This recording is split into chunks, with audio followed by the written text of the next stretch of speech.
श्रीगुरुभ्यो नमः। हरि ओम।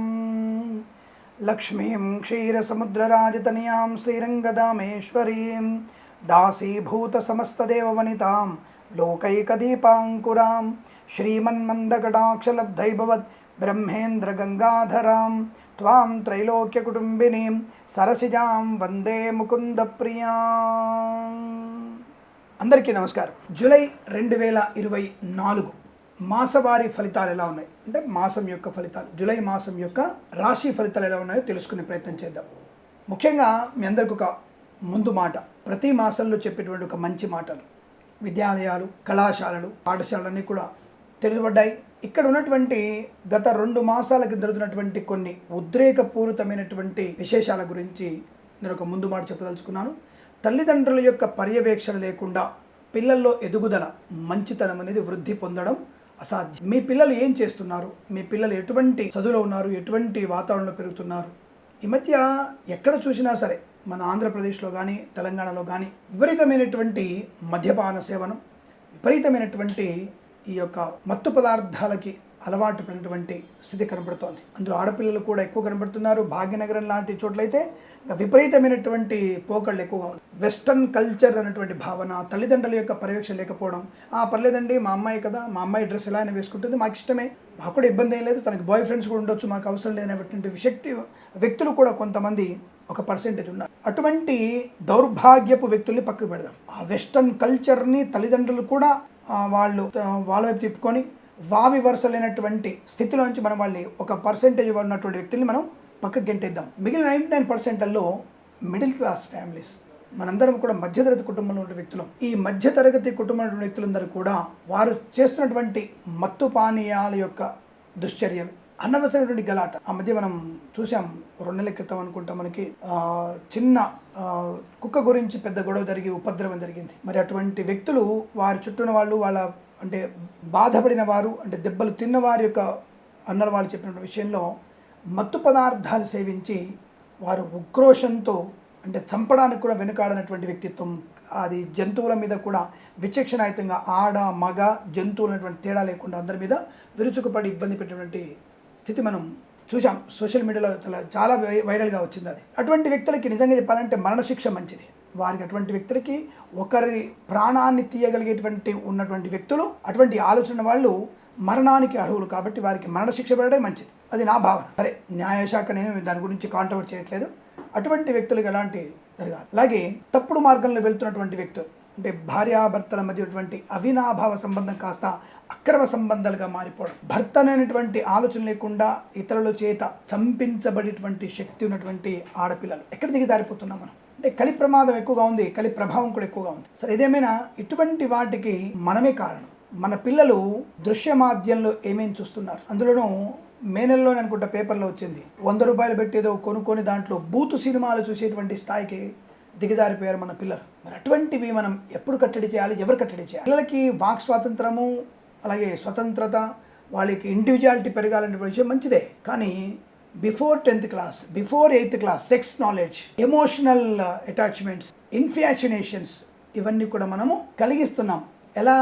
మన పర్యవేక్షణ లేకుండా వాళ్ళు అలా తయారవుతున్నారు। కాబట్టి మీరందరూ కూడా దయచేసి పిల్లల మీద ఎక్కువగా దృష్టి పెట్టి, పిల్లలు దారి తప్పినప్పుడు గట్టిగా దండించడం మంచిది। నేను ఇదివరకు కూడా ఈ వీడియోలో చెప్పాను, ఇప్పుడు ఎందుకు చెప్తున్నానంటే ప్రత్యేకంగా కళాశాలలు ప్రారంభమైనాయి। అలాగే రెండో విషయం ఏంటంటే, పిల్లలు బైకుల్ని, తక్కువ వయసు ఉన్న వారికి బైకులు ఇచ్చే ప్రయత్నం చేయకండి। అలాగే పిల్లలు వెళ్తున్నప్పుడు తప్పకుండా ఆటో డ్రైవర్లు మన పిల్లల్ని తీసుకెళ్తున్న వారిని, వాళ్ళ ఆధార్ కార్డుని, వాళ్ళ ప్రవర్తనని అన్నీ కూడా చూసుకోండి। వీలైతే తల్లిదండ్రులు దింపిరండి, పర్వాలేదు। పిల్లల భవిష్యత్తు కన్నా మన యొక్క వృత్తి ముఖ్యం కాదు, మన ఉద్యోగం ముఖ్యం కాదు, 10ంటికి ఉన్నటువంటి ఉద్యోగమే చేయండి, పర్వాలేదు। ఎందుకంటే జీవితంలో పిల్లలు నాశనం అయిపోయిన తర్వాత, పిల్లలు పాడైపోయిన తర్వాత మనం చేసేది ఏం లేదు। కాబట్టి పిల్లల కొరకు జీవితం ఉన్నప్పుడు వారిని మనం పాఠశాలలో దింపి రావాలి, తీసుకొచ్చేటువంటి బాధ్యత కూడా మనదే। అటువంటి ఉద్యోగం, అటువంటి వృత్తిను, అటువంటి వ్యాపారం ఏర్పాటు చేసుకోండి, పర్వాలేదు। కానీ పిల్లలే ఇబ్బంది పడితే, ఎందుకంటే ఆ మధ్య 10th క్లాస్ అమ్మాయిని ఎవడో ఒకరు పాడు చేస్తున్నట్టుగా, అంటే అసభ్యంగా ప్రవర్తించడం, లాంటివి చూస్తున్నాం। ఇవన్నీ అన్ని చూసినవే మాట్లాడతాం, చూడని మాట్లాడతలేను। కాబట్టి మన పిల్లలు పెంపకం జాగ్రత్త చూసుకోవాలి, ఎలా పెంపిస్తున్నా చూసుకోవాలి। అతి ముఖ్యమైనది ఇంకొకటి ఏంటంటే, ఈ వర్షాకాలంలో పిల్లల్ని మార్కెట్ పంపిస్తున్నప్పుడు కాస్త వర్షం వచ్చినప్పుడు పిల్లల్ని పంపించకండి। అంటే ఆ కరెంటు స్తంభాలని పట్టుకొని ప్రమాదంలో పడే అవకాశం ఉంటుంది. కనుక ఇటువంటి జాగ్రత్తలు రైతు సోదరులు కూడా వర్షాలు ఎక్కువగా ఉన్నాయి, మీ ధాన్యం విషయంలో కానీ పంట విషయంలో కానీ జాగ్రత్తలు వహించే ప్రయత్నం కూడా చేస్తారని అందరికీ కూడా ఇటువంటి విషయాన్ని మాత్రం మీకు తెలియజేసుకుంటూ, మన పిల్లల భవిష్యత్తు కోసం, మన మంచి భారతదేశ ఉన్నతి కోసం, ధర్మంని కాపాడుకోవడం కోసం మనం జాగ్రత్తగా ఉందాం. మన పర్యవేక్షణని పూర్తిగా ఉంచుకుందాం. మన పిల్లలతో మనం ఎప్పుడు కూడా ఎక్కువ సమయాన్ని గడుపుదాం అనే విషయం తెలుసుకుంటూ, సర్వేజన సుఖినో భవంతు. ఇక మనం రాశి ఫలితాలు వెళ్ళినప్పుడు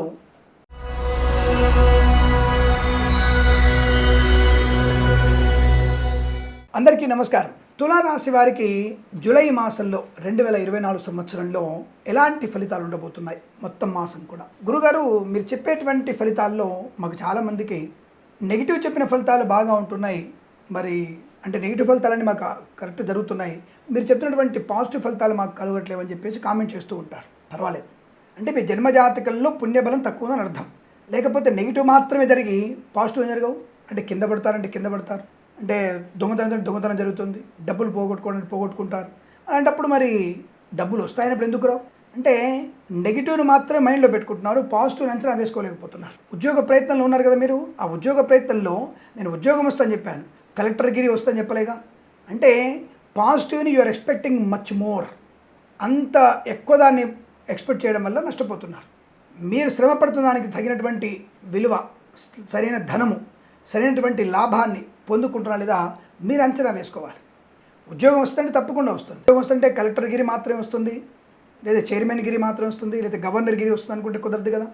ఉద్యోగం వస్తుంది, అది ఏ ఉద్యోగమైనా సరే మీకు ఉద్యోగ లాభం ఉంది. 10 రూపాయలు లాభం వస్తుంది, లాభం మాత్రం ఖచ్చితంగా వస్తుంది. రాకుండా ఎలా ఉంటుంది? ఖచ్చితంగా వచ్చి తీరుతుంది, అందులో సందేహం లేదు. నేను ₹1,00,000 వస్తాను ఎప్పుడు చెప్పలేదు. లాటరీ లెవెల్లో జూదం వల్ల ధన లాభం ఉందని చెప్తాను నేను. అప్పుడు మీకు రూపాయి రావచ్చు, ₹10 రావచ్చు, లక్ష రావచ్చు, ₹1,00,000 రావచ్చు. దీన్ని అంచనా వేసుకోవాలి. మీరు జన్మ జాతకాన్ని పరిశీలన చేసుకోవాలి. సరే, ప్రస్తుతం జూలై 2024 సంవత్సరంలో మనకున్నటువంటి ఫలితాలు ఏమిటి అని తెలుసుకున్నట్టయితే, ముందుగా మొదటి 2 వారాల్లో చాలా సౌఖ్యవంతమైన, సౌలభ్యవంతమైన ధనము, ఇతరత్ర అన్ని విషయాలు లాభాలు. 3వ వారంలో మాత్రం తీవ్రమైనటువంటి అసౌకర్యం, తీవ్రమైనటువంటి వాహన ప్రమాదం. కాబట్టి జాగ్రత్తగా ఉండండి. 4వ వారంలో సామాన్య ఫలితాలు కనబడుతోంది. 4వ వారంలో చాలా సామాన్య ఫలితాలు కనబడుతున్నాయి. ఎట్టి పరిస్థితుల్లో 4వ వారంలో మీరు పెట్టుబడులు కొత్తగా పెట్టకండి, కొత్తగా వ్యక్తులతో పరిచయాలు పెంచుకోకండి. అంటే ఉన్న పనుల్లోనే జాగ్రత్త చూసుకుంటూ వెళ్ళండి. మన 3వ వారంలో పనికిమాలినటువంటి వ్యక్తులతో, పనికిమాలిన వెధవలతో మీరు పరిచయాలు పెంచుకోవడం ప్రమాదాన్ని కలిగిస్తుంది. విద్యా, ఉద్యోగ, వ్యాపార నష్టాన్ని కలిగిస్తుంది. లంచాలు పుచ్చుకునేందుకు ఉత్సాహంగా ఉంటారు. లంచాలు పుచ్చుకోవడం ఖాయం, పేపర్లో మీ ఫోటో రావడం ఖాయం. పోలీస్ డిపార్ట్మెంటు, జ్యుడిషియరీ, విద్యాశాఖ, అలాగే దేవాదాయ ధర్మాదాయ శాఖలు పనిచేసేటువంటి మహానుభావురాళ్ళు తప్పకుండా లంచగొండలుగా పట్టుబడడం ఖాయం, ఇందులో సందేహమే లేదు. మరి ఇది జరుగుతుంది స్వామి, మాకు ఉద్యోగం వస్తుందని చెప్పారు, ఉద్యోగం రావట్లేదు అంటే తప్పకుండా ఇక్కడ ఉద్యోగ ప్రయత్న లాభాలు ఉన్నాయి. 1-2 వారాల్లో మీకు ఉద్యోగ లాభం ఉంటుంది. ఇవే శాఖల్లో మరి ప్రమోషన్లు, ఇంక్రిమెంట్లు ప్రాప్తించుకునే అవకాశం ఉంది. నూతన ఉద్యోగ ప్రాప్తి ఉంది. 1-2 వారాల్లో కన్సల్టెన్సీ మీద ఆధారపడవచ్చు, మ్యారేజ్ బ్యూరో నుంచి శుభవార్త వినవచ్చు, వివాహ సంబంధ చర్చల్లో సఫలత పొందుకోవచ్చు.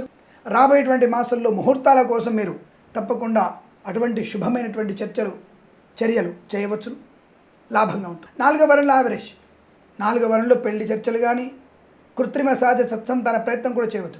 అసలు 3వ వారంలో ఎక్కడ కూడా కొత్తగా పెట్టుబడి పెట్టకండి, కొత్త వ్యక్తులకి మీ వాహనాన్ని ఇవ్వకండి, అనవసర వ్యక్తులతో పరిచయాలు పెంచుకోకండి, జుగుప్సాకరమైన హాస్యమైనటువంటి మాట్లాడకండి, జుగుప్సాకరమైన ఫోటోలు షేర్ చేసుకోకండి, మీకు ప్రమాదము తప్పదు. విద్యా నష్టం కూడా ఉందండి. 3వ వారంలో బ్యాక్లాగ్ పరీక్షలు ఉంటే మాత్రం తప్పక రాయాల్సిందే. అలా రాయాలన్నప్పుడు తప్పకుండా మీరు అధిక శ్రద్ధ, ఏకాగ్రత ఉంటేనే పాస్ అవుతారు, లేదా మళ్ళీ బ్యాక్లాగ్స్ పడతాయి. ఏముందలే, సెకండ్ సెమిస్టరే కదా, నో ప్రాబ్లం, థర్డ్ సెమిస్టర్లో నేను రాసేసుకుంటాను, రాసుకోరండి. అప్పటికి పేరుకుపోతాయి, కుప్పలు తెప్పలుగా పేరిపోతాయి. అంటే మీరు పాస్ అవ్వడం కష్టమే ఇక. కాబట్టి ఇప్పుడు మీరు రాసుకొని పాస్ అవ్వడమే మంచిది. దాని ప్రయత్నంలో మీరు బాగా ఉండండి. తల్లిదండ్రులు చెప్పిన విషయం మాత్రమే వినండి. అల్పమైనటువంటి ప్రేమ కలాపాలు, ఆకర్షణ, ఇన్ఫ్యాచునేషన్, అది మీకు ప్రమాదాన్ని కలిగిస్తుంది. ప్రేమలు మీకు అన్నం పెట్టవు, ప్రేమలు మీ కడుపు నింపవు. జాగ్రత్త, తప్పుడు మార్గంలో వెళ్ళకండి. ముందుగానే తల్లిదండ్రులు కష్టపడి మిమ్మల్ని వేరే దేశాలు పంపిస్తే, వేరే దేశాలు మీరు చేసే పనులేంటి?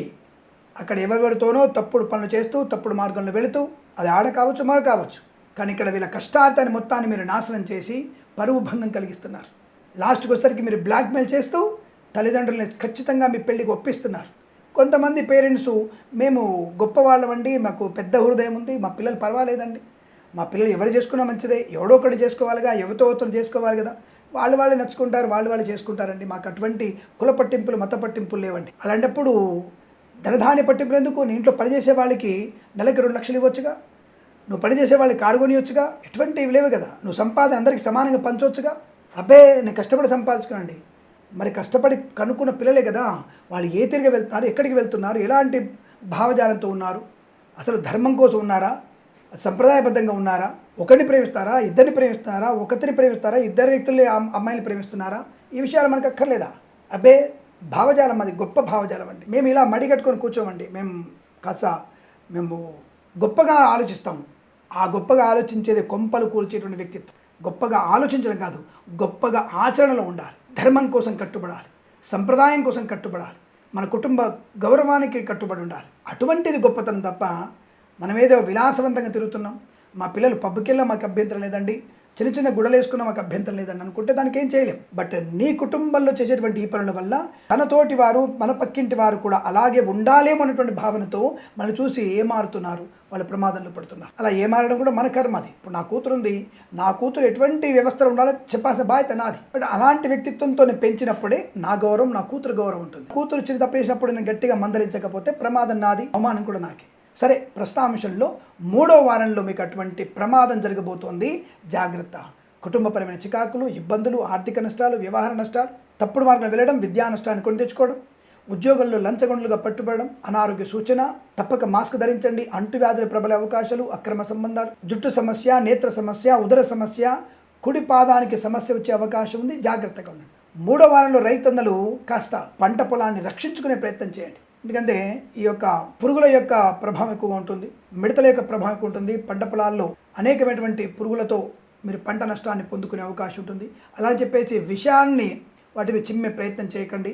ఆ ధాన్యం మనం తినాల్సి వస్తుంది కాబట్టి సేంద్రియ ఎరువులు వాడితే మంచిదనే విషయాన్ని గుర్తించండి. 3వ వారం ఏమాత్రం అనుకూలంగా లేదు. కష్టము, నష్టము, అవమానం, share market, speculation, communities, cryptocurrency, bitcoins, లాటరీల వల్ల, జూదం వల్ల ధర నష్టం ఎక్కువగా ఉంటుంది. కాబట్టి 3వ వారంలో పెట్టుబడి పెట్టకండి, మంచిది కాదు. మరి అలాగే 1-2 వారాల్లో అద్భుతమైనటువంటి ఆలోచనలు, అద్భుతమైనటువంటి విద్యాలాభాలు, సంతాన యోగము, ప్రేమతో ఉన్నటువంటి వ్యక్తులతో అనుకూలత, ప్రేయసి పిల్లల సఖ్యత, పెద్దల అంగీకారంతో వివాహ యోగ్యత, సత్సంతాన ప్రాప్తి పొందుకోవడం, కుటుంబ గౌరవము, ఆర్థిక లాభాలు, ఆస్తి పంపకాల అనుకూలతలు, నూతన ప్రభుత్వ ఉద్యోగ ప్రాప్తి, బెంచ్ మీద ఉద్యోగం ప్రాజెక్టులో వెళ్ళడం, ప్రాజెక్టులో ఉన్న ఉద్యోగం ఆన్ సైట్కి వెళ్ళడం, ఇవన్నీ కూడా బలంగా ఉన్నాయి. కుటుంబ విషయాల్లో సోదరుల మధ్య సఖ్యత, తప్పకుండా ఇంట్లో ఏదైనా వేడుక జరిగే అవకాశం, వివాహ సంబంధ చర్చలో సఫలత. 1-2 వారాల్లో నూతన వ్యాపార ప్రారంభం చేయవచ్చును. 3వ వారంలో నూతన వ్యాపారం ప్రారంభం చేయకూడదు, పూచికత్తుగా సంతకాలు చేయకూడదు. 4వ వారంలో తప్పకుండా వ్యాపారాన్ని నడిపించుకోవచ్చు, లాభాలు బలంగా ఉంటాయి, తప్పకుండా నడుస్తుంది, రన్నింగ్ అవుతుంది. 1-2 వారాల్లో షేర్ మార్కెట్, స్పెక్యులేషన్, కమ్యూనిటీస్లో డబ్బులు బాగా పెట్టవచ్చును, లాభాపత్తి పొందుకోవచ్చును. సోషల్ మీడియా, శాటిలైట్ జర్నలిస్టుల వారికి, సీనియర్ సిటిజన్స్కి, మహిళా మండలి కూడా అదృష్ట యోగాలు. క్రీడాకారులకి 1-2 వారాల్లో లాభాలు. సినిమా వ్యాపారం లాభాలు 1-2 వారాలనే బాగా ఉంది. అక్కడ మీరు చిత్ర నిర్మాణం ప్రారంభం కానీ, చిత్ర విడుదల కానీ తప్పకుండా మీకు లాభాన్ని కలిగిస్తుంది. ఆ 2 వారాల్లో చేసుకోండి. అలాగే రాజకీయ ప్రస్థానంలో కూడా శుభయోగాలు, శుభవార్తలు వినడం, మంచి పదవి లభించే అవకాశం, పార్టీ మార్పులు కూడా మీకు 1-2 వారాల్లో మంచిది. 3వ వారంలో పార్టీ మారకండి, నష్టాలు పొందుకుంటారు. చేనేత, వస్త్ర, దర్జీ పనిచేసే వారికి, పెట్రోలియం, బేకరీ వినియోగదారులకి లాభాలు. అలాగే సూపర్ మార్కెట్, కిరాణా వ్యాపారాలను అభివృద్ధి పొందుకోవడం, పెట్రోలియం, బేకరీ వినియోగదారులకి, వేద పండితులు, పురోహితులు, బ్రాహ్మణోత్తములు, కులవృత్తుల వారికి, జ్యోతిష్య పండితులకు లాభం.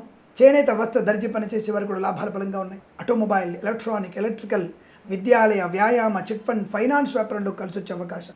ఈవెంట్ మేనేజ్మెంట్ వారికి మొదటి 2 వారాలు అద్భుతం, 3వ వారంలో నష్టం.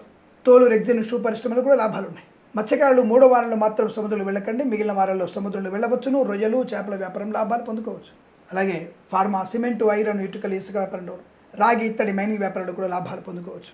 యజ్ఞయాగాది క్రతువుల్లో పాల్పొందిన అవకాశం, శుభవార్త శ్రవణం, సంతాన యోగం, కుటుంబ గౌరవం, ఆనందాది అదృష్ట యోగాలు, బంధుమిత్రులతో అనుకూలత. 1-2 వారాల్లో వాహనాన్ని కొనుగోలు చేయవచ్చు. రైతందరూ కూడా ట్రాక్టర్ కొనాలనుకుంటే 1-2 వారాల్లో కొనండి, తప్పకుండా మీకు లాభాలు పొందుకునే అవకాశం. విదేశాలకు కూడా విద్యా ఉద్యోగ వ్యాపార లాభం, స్వదేశంలో విద్యా ఉద్యోగ వ్యాపార లాభాన్ని మొదటి 2 వారాల్లో లేదా 4వ వారంలో శుభయోగాలు పొందుకుంటారు. లక్ష్మీ నృసింహస్వామి అష్టోత్తరాన్ని చదువుకోవడం, లేదా లక్ష్మీ నృసింహస్వామి మండి సూక్త హోమాన్ని చేసుకోవడం, లక్ష్మీ నృసింహస్వామికి ప్రీతిగా పానకము వడపప్పు నైవేద్యం పెట్టడం 10 మందికి దానంగా ఇవ్వడం వల్ల మంచి లాభాలు పొందుకోవచ్చు. అలాగే ఈ మాసం మొత్తం కూడా మొదటి 2 వారాలని ఎక్కువగా ఉపయోగించుకొని 3వ వారంలో మౌనంగా నక్తముగా ఉంటూ ప్రయాణాలు చేయకుండా మద్యపాన సేవన చేయకుండా ఉండడం వల్ల ప్రయోజనం బాగా ఉంటుంది.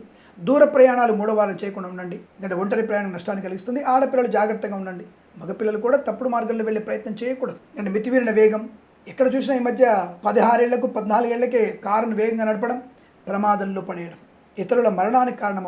ఇది కూడా తీవ్రమైనటువంటి నేరంగా పరిగణించకపోతే కష్టం. ప్రతిరోజు కూడా కొన్ని వందల మంది చనిపోవడానికి అవకాశాలు ఎక్కువగా ఉంటాయి. కాబట్టి తల్లిదండ్రులే పిల్లల్ని కట్టడి చేసే ప్రయత్నం చేయాలి. ఎవరికి అర్హత ఉంది వాహనం నడపడానికి వారికి మాత్రమే వాహనం, లేదా నష్టాలు పొందుకునే అవకాశాలు ఉంటాయి, ప్రమాదాలు పొంచి ఉన్నాయి, జాగ్రత్తగా ఉండండి. ఏదేమైనా ఈ మాసంలో మీకు మొదటి 2 వారాల్లోనే ఆర్థిక, ఉద్యోగ, విద్య, సంతాన, వివాహ యోగ్యతల్లో ఆనందాలు పొందుకోవచ్చును. ప్రతి మాసం కూడా మీకు అదృష్ట యోగాల పరంపర పొందాలని కోరుకుంటూ సర్వేజన సుఖినో భవంతు. ప్రేమతో మీ కిరణ్ శర్మ. స్వస్తి ప్రజాభ్య పరిపాలయంతాం న్యాయేన మార్గేణ మహిమహీషాః. గోబ్రాహ్మణేభ్యः శుభమస్తు నిత్యం. లోకా సమస్తా సుఖినో భవంతు.